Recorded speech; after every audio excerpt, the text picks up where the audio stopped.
नमस्कार, AMV network देख रहे हैं आप। आपके साथ मैं हूं बबीता। खबरों की शुरुआत बड़ी खबर से करेंगे। योगी कैबिनेट में 41 प्रस्तावों को आज मंजूरी दे दी गई है। तो बड़ी खबर आपको बता रहे हैं, योगी कैबिनेट में 41 प्रस्तावों को मंजूरी दे दी गई है। तो तबादला नीति 2024-25 को ये मंजूरी मिली है। बुंदेलखंड की अगर बात की जाए तो बुंदेलखंड को 10,858 करोड़ की सौगात दी गई है। वहीं पर नोएडा में 500 बेड के अस्पतालों को भी मंजूरी मिल गई है। 15 एकड़ भूमि पर इसका निर्माण किया जाएगा। बुंदेलखंड की 50 में से 26 परियोजनाओं की आज स्वीकृति हो चुकी है। तो नई तबादला नीति के तहत सभी कार्मिकों के ट्रांसफर भी किए जाएंगे। समूह क, ख, ग, घ के सभी कार्मिकों के 30 जून तक ट्रांसफर किए जाएंगे। इसी बीच मुख्यमंत्री योगी आदित्यनाथ की अध्यक्षता में मंगलवार को ये कैबिनेट मीटिंग हुई थी, जहां पर कई प्रस्तावों को मंजूरी मिली है। 2024-25 को मंजूरी दे दी गई है। बैठक में कुल मिलाकर 41 प्रस्तावों को रखा गया, उसके बाद उसको मंजूरी दे दी गई। तो बैठक में बुंदेलखंड क्षेत्र की 50 में से 26 ऐसी परियोजनाएं हैं जिसको स्वीकृति दे दी गई है, जिनकी कुल लागत 10,858 बताई जा रही है, करोड़ रुपए बताई जा रही है। इसमें 1,394 करोड़ रुपए की वृद्धि की गई है। बैठक के बाद कैबिनेट मंत्री स्वतंत्र देव सिंह ने कहा कि 2 महीने में सभी परियोजनाओं को पूरा कर लिया जाएगा।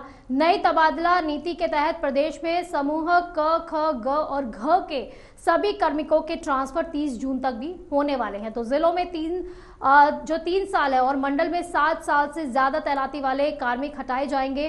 पैक एंड चूज की व्यवस्था खत्म होगी। जो ज्यादा पुराना होगा वो पहले हटेगा। और समूह क, ख में अधिकतम 20% और समूह ग और घ में अधिकतम 10% कार्मिकों के तबादले किए जाएंगे।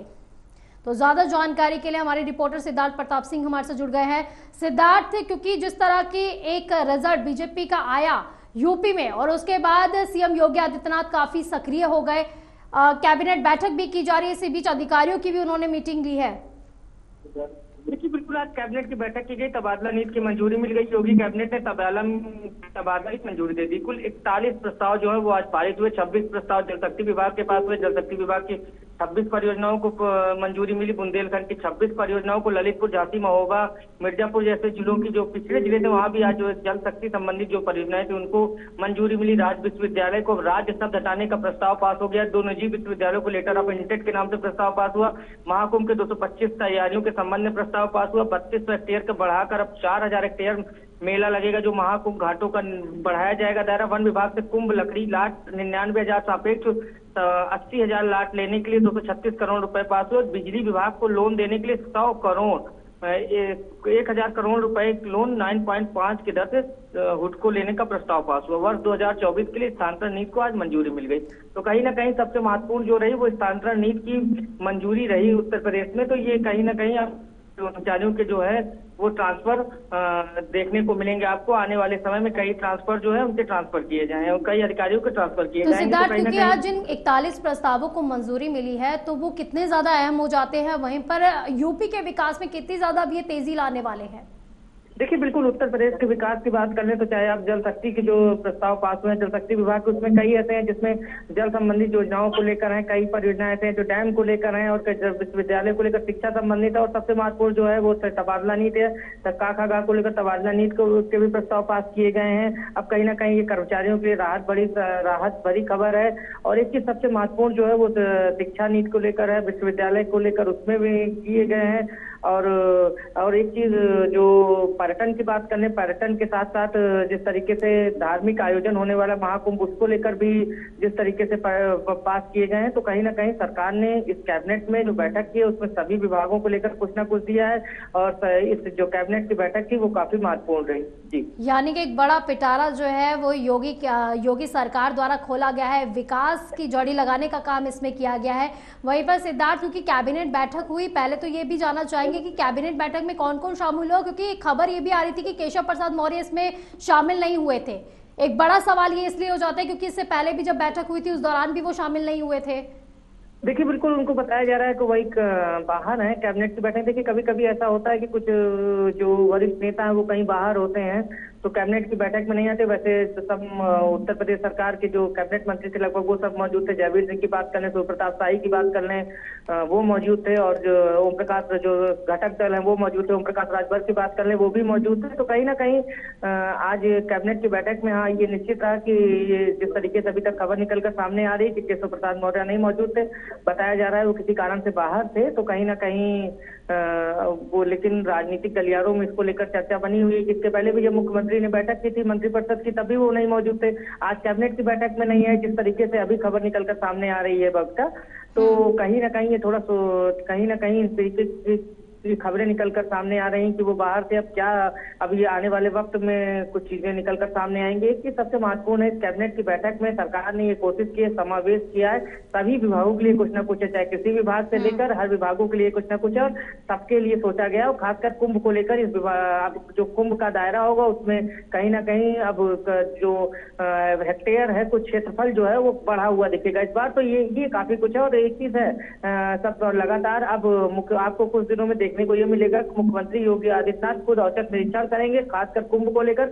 और कुंभ में कुछ ही समय बचा हुआ है कुंभ शुरू होने में। तो कहीं ना कहीं कुंभ जो है जी, इसी बीच बुंदेलखंड वासियों पे काफी मेहरबान दिखे हैं सीएम योगी आदित्यनाथ, राशि भी बढ़ा दी गई है एकदम से।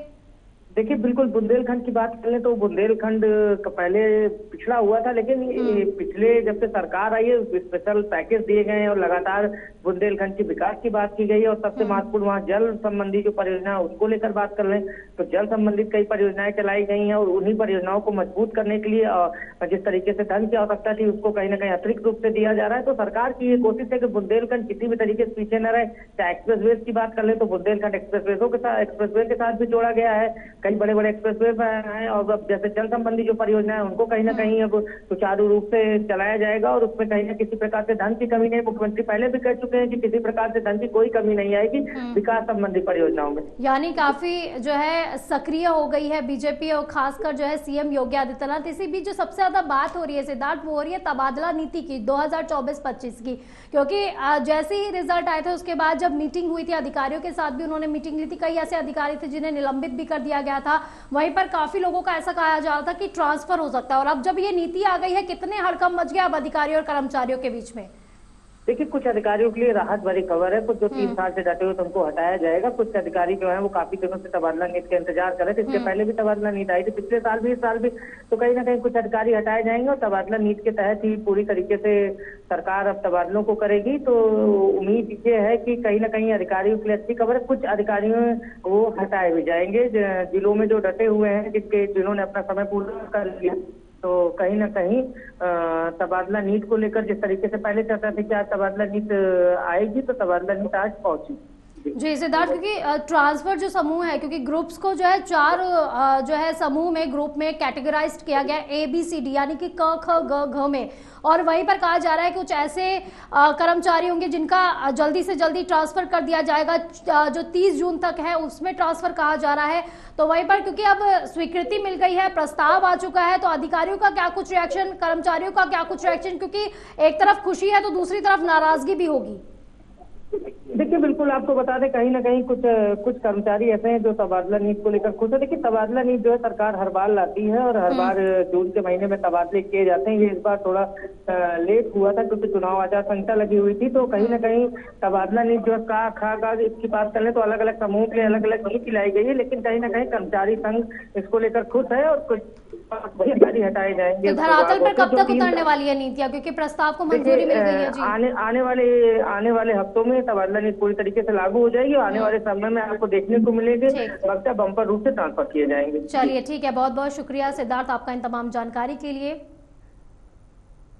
इसी बीच ललितपुर से आपको बड़ी खबर बता रहे हैं। ललितपुर में बीएसपी के पूर्व मंत्री और उनके पुत्र पर व्यापारी को 4 घंटे बंधक बनाकर मारपीट का आरोप लगाया गया है।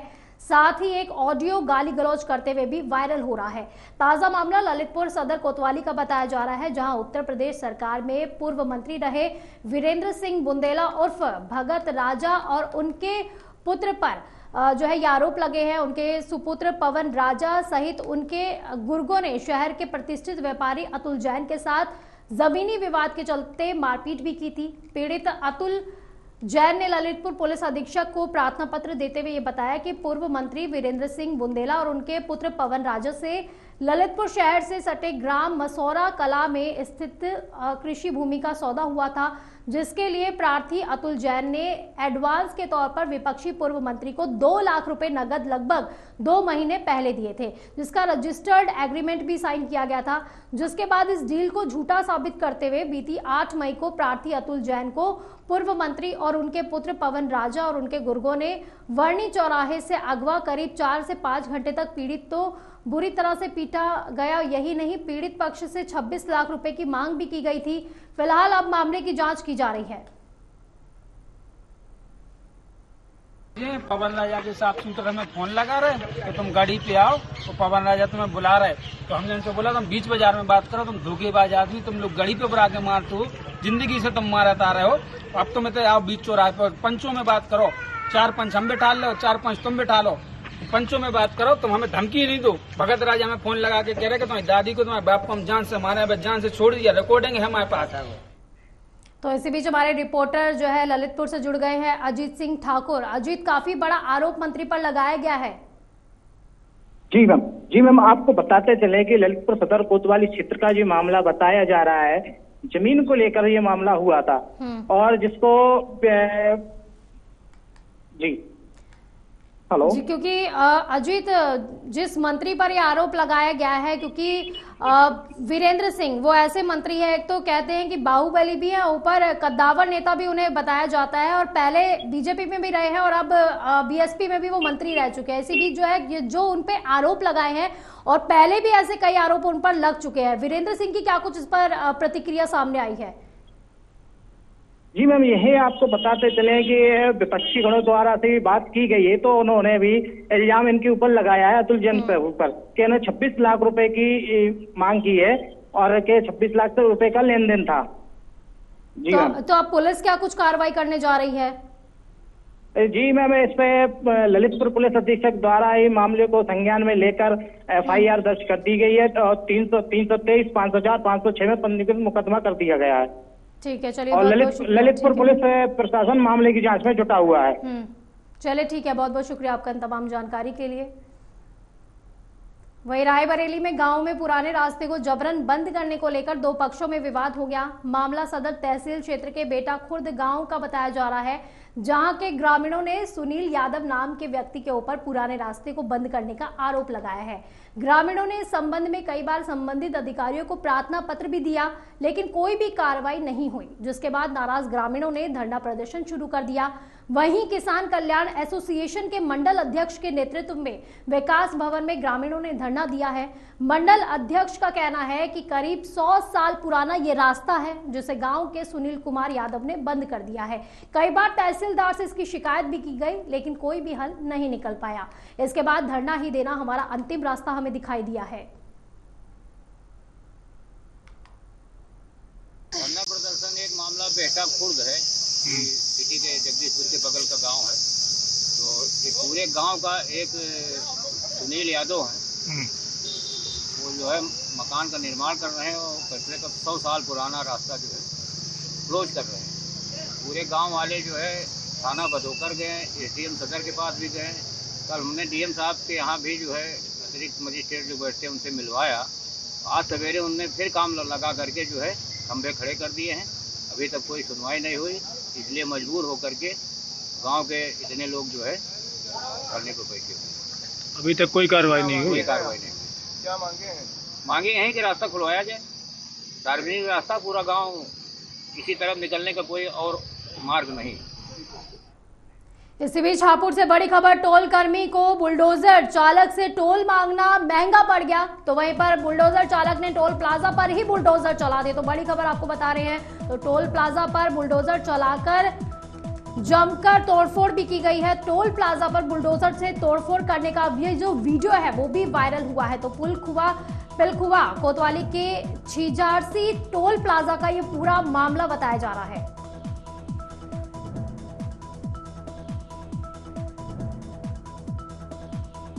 तो बड़ी खबर आपको हापुड़ से बता रहे हैं, जहां पर बुलडोजर चालक ने टोल प्लाजा पर ही बुलडोजर चला दिया। तो वहीं पर जब उनसे टोल मांगा गया तो उस दौरान जो है उसने वो इतना ज्यादा गुस्सा हो गया कि उसने टोल प्लाजा पर ही अपना बुलडोजर चढ़ा दिया। तो ये वीडियो भी काफी वायरल हो रहा है। तो हापुड़ से आपको बड़ी खबर बता रहे हैं, टोल कर्मी जब बुलडोजर चालक से टोल मांग रहा था तो उस दौरान उसे गुस्सा आ गया और उस दौरान बुलडोजर चालक ने टोल प्लाजा पर ही अपना बुलडोजर चढ़ा दिया। तो टोल प्लाजा पर बुलडोजर चलाकर जमकर तोड़फोड़ भी की गई है। तोड़फोड़ का ये जो वीडियो है ये वायरल हो रहा है काफी ज्यादा। तो ज्यादा जानकारी के लिए हमारे संवाददाता अनुज सिंह भी हमारे साथ जुड़ गए हैं। अनुज, क्योंकि जो बुलडोजर चालक था जिसका अभी हम फुटेज देख रहे थे, वीडियो देख रहे थे, इतना ज्यादा क्या गुस्सा आया टोल मांगने पर कि उसने टोल प्लाजा पर ही बुलडोजर चला दिया? देखिए बबीता जी, आपको बताना चाहूंगा ये पूरा मामला दिल्ली लखनऊ हाईवे स्थित खिजारसी टोल का है। बताया जा रहा है कि जब टोल कर्मचारियों ने इससे टोल मांगा तो उस बात को लेकर ये आग बबूला हो गया और ये इतना गुस्सा आ गया कि इसने वहीं पर बुलडोजर रोककर 2 टोल के जो बूथ थे उन्हें टोल से रगड़ दिया, यानी कि उन्हें काफी तरीके से डैमेज कर दिया। सबसे पहले इसने कैमरे पे वार किया जिससे कि ये कैमरे में नहीं आ सके, लेकिन जो वहां पर टोल कर्मचारी थे उन्होंने मोबाइल से इसकी वीडियो बना ली और वो फिर शेयर करी। तो इस मामले में ये जब भागने लगा तो पुलिस ने करीब इसे 50 किलोमीटर दूर से इसे पकड़ा है, क्योंकि ये रास्ते में बाइक सवार और कार को भी टक्कर मारकर भागा था जिसमें 4 लोग घायल हुए थे। पुलिस ने इसे काफी देर बाद पकड़ लिया और इसके खिलाफ अब थाना पिलखवा और थाना गढ़ कोतवाली में 307 का मुकदमा लिखा गया है। जानकारी के लिए आपको ये भी बता दें कि ये एक भट्टे पर काम करता है और ये अचानक से वहां से जेसीबी लेकर चला आया था और बताया ये भी जा रहा है कि ये काफी नशे में था। तो अनुज, अब क्या कुछ कार्रवाई होने वाली है? फिलहाल पुलिस ने इसे गिरफ्तार कर लिया है और इसे जेल भेजने की तैयारी की जा रही है। इस पे 2 थानों में मुकदमा दर्ज हो गया है। तो अनुज, क्योंकि ये जो बुलडोजर चालक था, नाम क्या इसका बताया जा रहा है, कहाँ का ये रहने वाला है, क्या ऐसी हरकतें इसने पहले भी की थी? नहीं, इसकी ये पहली वारदात है, क्योंकि ये नशे में था और इतना नशे में था इसकी इसे पता नहीं था ये क्या कर रहा है क्या नहीं कर रहा है। और ये भाट जिले का रहने वाला बताया जा रहा है, क्योंकि यहाँ पे आके ये मजदूरी का कार्य कर रहा था भट्टे पर। चलिए ठीक है, बहुत बहुत शुक्रिया आपका इन तमाम जानकारी के लिए। वहीं यूपी के झांसी में एक कार ड्राइवर ने लापरवाही की हद पार करते हुए सड़क किनारे लेटे एक भिखारी के पैर पर ही कार चढ़ा दी। तो हद तो तब हो गई जब कार ड्राइवर ने दर्द से कराते शख्स की परवाह किए बिना ही गाड़ी आगे दौड़ा दी। तो घटना नजदीक लगे सीसीटीवी कैमरे में कैद हो गई, जिसका वीडियो सोशल मीडिया पर भी वायरल हो रहा है। पुलिस कार ड्राइवर की तलाश कर रही है। मामला सीपरी बाजार थाना क्षेत्र के फ्लाईओवर के पास का बताया जा रहा है। तो वीडियो में आप साफ देख सकते हैं कि कार ड्राइवर किस तरह से गाड़ी को स्टार्ट करके आगे बढ़ाता है और भिखारी के पैर को रौंदता हुआ आगे निकल जाता है।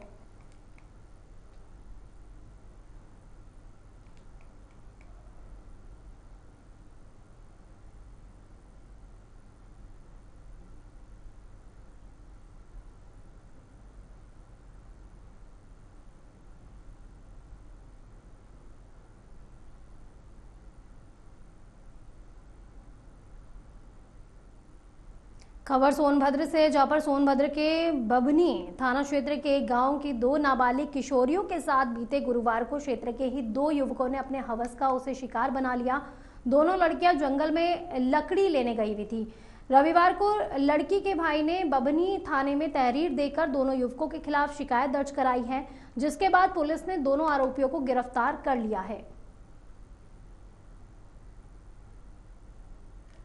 कल दिनांक 9/6 को थाना क्षेत्र बभनी के अलपहरी गांव का मामला है, जिसमें 2 नाबालिग लड़कियां गांव के पास सीस टोला के जंगल में लकड़ी बीनने गई थी। शाम को जब घर से लकड़ी बीन कर वापस घर आ रही थी तो उनको रास्ते में 2 लड़के मिले जो उन्हें बहला फुसला करके जंगल में वापस ले गए और उनके साथ गलत काम किया। इस सूचना पर मुकदमा पंजीकृत किया गया है। उन दोनों लड़कों को गिरफ्तार कर लिया गया है। आज जेल भेजा गया है। तो सोनभद्र का ये मामला है जहां पर 2 किशोरियों के साथ ऐसी वारदात की गई है। तो जंगल में वो लकड़ी लेने गई थी, जिस दौरान जो है 2 युवकों ने किशोरियों को अपना शिकार बना लिया। तो पुलिस ने अब दोनों आरोपियों को गिरफ्तार कर लिया है। बुलंदशहर के खुर्जा क्षेत्र में सोमवार शाम को जिला अधिकारी और नगर मजिस्ट्रेट ने अवैध रूप से संचालित 4 स्विमिंग पूल पर कार्रवाई कर सील कर दिया है उसे। तो एक नोटिस भी इस दौरान चस्पा किया गया है। जिला क्रीड़ा अधिकारी नवीन कुमार ने बताया कि जिले में बिना अनुमति के कई स्विमिंग पूल संचालित किए जा रहे हैं। इसी के चलते सोमवार को ब्लू हेवन, खुर्जा चौपाटी और रॉयल स्विमिंग पूल, शौर्य स्विमिंग पूल को सील कर दिया गया है। इनमें बचाव के लिए सुरक्षा उपयोगी उपकरण नहीं थे, पानी की बर्बादी हो रही थी और प्रशासन की ओर से जारी अनुमति पत्र भी नहीं था। तो वहीं अन्य विभिन्न बिंदुओं पर भी अब जांच और कार्रवाई की जा रही है। तो इसके अलावा स्काई लेक स्विमिंग पूल को नोटिस जारी कर दिया गया है। इस दौरान सिटी मजिस्ट्रेट चंद्र विकास प्रियदर्शी और अन्य अधिकारी भी मौजूद रहे। इधर कुछ देखा गया कि स्विमिंग पूल में अवैध स्विमिंग पूल चल रहे थे, जबकि शासनादेश के अनुसार उनका पहले पंजीकरण होता है और बिना पंजीकरण के चल रहे थे। और जो उसके सुरक्षा नॉर्म्स होते हैं, हर एक स्विमिंग पूल की कुछ दिशा निर्देश होते हैं और शर्तें होती हैं। जिन स्विमिंग पूल द्वारा वो शर्तें नहीं पूरी की गई थी उनको नोटिस पहले दिया गया था, इसके बाद भी नहीं पूरी की गई तो उनको आज सील कर दिया गया। जिले में और भी इस तरीके के स्विमिंग पूल? हाँ, उनका सभी का चिन्हीकरण हो रहा है और उनको नोटिसें दी जा रही हैं और उनके भी अगर वो अवैध पाए गए और उनके द्वारा पंजीकरण नहीं है तो उनके खिलाफ भी कार्रवाई होगी। बुलेटिन में फिलहाल के लिए बस इतना ही। आप देखते रहिए AMV नेटवर्क। नमस्कार।